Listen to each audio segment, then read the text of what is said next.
Лимондағы жаңалықтармен бөлісіп кетейін. Қазір уже Қырғызстанда регистрация тоқтатылады. Яғни майда Қырғызстанда маркетплейстің официально ашылу салтанаты өтеді. Қазіргі таңда қарқынды жұмыс жасап келе жатқан мемлекеттер Қырғызстан, Қазақстан, Россия, Өзбекстан, Тәжікстан қосылды уже. Сіздердің де қазір осы Лимон маркетплейстің партнері болып, осы маркетплейстің мүшесі болуға мүмкіншіліктеріңіз туып тұр. Официально хабарландыру бойынша 2026-дан 2027-ге дейін Қырғызстанда 4 пункт выдача ашылатын болады, Қазақстанда 1000 пункт выдача ашылатын болады. Яғни Қазақстанда уже маркетплейс осы 2026 жылдың күз айында, октябрь-ноябрь айында ашылады.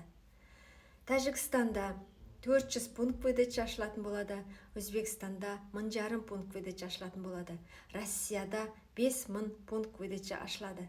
Яғни Россияның мерзімін 2028 жылға дейін ұзартып отыр. Сонымен қоса партнерлар әр 2 ай сайын саяхатқа барып тұратын болады.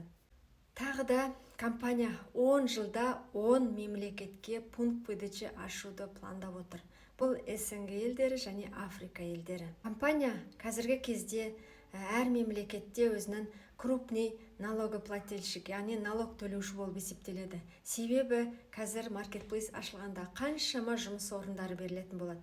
Ең бастысы маркетплейсте предпринимательдер, производительдерге өздерінің өндіретін, шығаратын товарларын, мысалы строительный материал болсын, продукты питания болсын, өздерінің продукцияларын қойып сатуға мүмкіншілік беріп тұр. Яғни өзінің мемлекетінің экономикасын дамытуға мүмкіншілігі туады. Мінекей, сіздерге де осы жерден орындарыңызды алып, осы маркетплейстің мүшесі болуға шақырамыз.